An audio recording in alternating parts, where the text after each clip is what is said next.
గౌరవ కుమారుడు దేవా నీ కొరకు నేను ఒక మాట అడుగుతున్నాను. నన్ను నేను ప్రశ్నించుకున్నాను, మనం ప్రశ్నించుకున్నాము. దేని కొరకు తప్పిపోయి రక్షణ పొందిన మనము దేని కొరకు తృష్ణ కలిగి దేవుని సన్నిధి, దేవుని కొరకు, ఆయన కైగుల కొరకు మనం తృష్ణగా ఉన్నాము.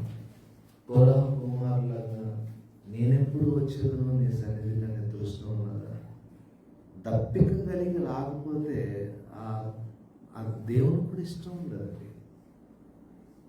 ఇంట్రెస్టెడ్గా మనం దప్పికతో దేవుని సన్నిధిలోకి రాకపోతే దేవుడు కూడా ఆరాధన, ఆ ప్రయాస ఇష్టం ఉండదు. ఇప్పుడు మీకు భోజనం పెట్టే వ్యక్తి ఇంట్రెస్ట్గా భోజనం పెట్టడం ఎలాగో తిన అని పెట్టడం ఎలాగో మీకు తెలుస్తా తెలీదా? మీ భార్య అయినా ఇంట్లోని ఏదో కుక్క వేసినట్టుగా అలాగ పడేసింది అనుకోండి, మీరు తినడం మానేస్తుంది. ఉదయం ఇవాళ ఆకలి లేదంటారు. ఎందుకంటే ఆ విధానం బాగాలేదు. ఆసక్తితో పెడితే ఏదో ఒకటి ఆ ప్రేమ చాలా కడుపు నిండిపోతుంది. చాలామంది దేవుని సన్నిధికి దప్పిక లేకుండా వస్తున్నారు.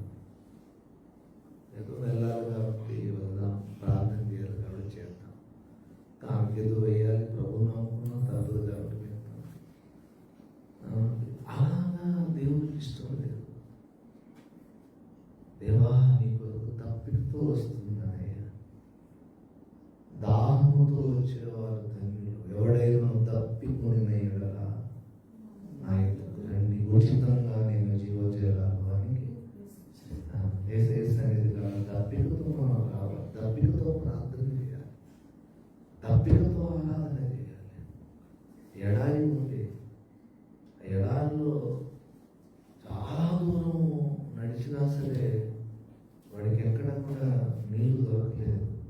తన ఒంట్లో ఉన్న నీళ్ళన్నీ కూడా డిహైడ్రేట్ అయిపోతాయి. కొద్దిసేపట్లో చచ్చిపోతాడు. అనగా ఎదురుగుండా ఒక వ్యక్తి వచ్చాడు.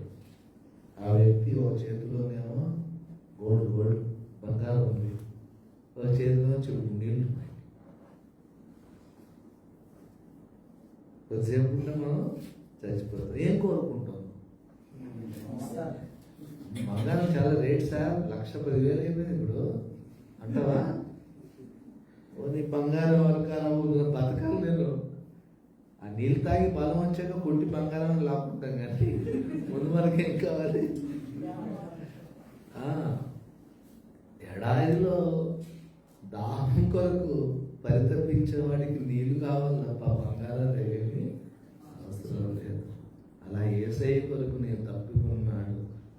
యేసయ్య తృప్తి పరుస్తాడు. నీతి కొరకు ఆకలి దప్పులు గలవారు వారు తృప్తిపరచబడతారు. యేసయ్య కొరకు ఎవరైతే తప్పికొన్నారో వారు ధన్యులు. యేసయ్య వారికి దొరుకుతాడు. యేసయ్య వారికి దొరికితే అన్ని దొరికినట్లే వారికి. కాబట్టి మనం ఒకసారి స్వపరీక్ష చేసుకొని, ప్రభా నేను దేని కొరకు తప్పికొన్నాను నాకు చూపించాలి, పరీక్షించుకొని దేవుని వైపు మనం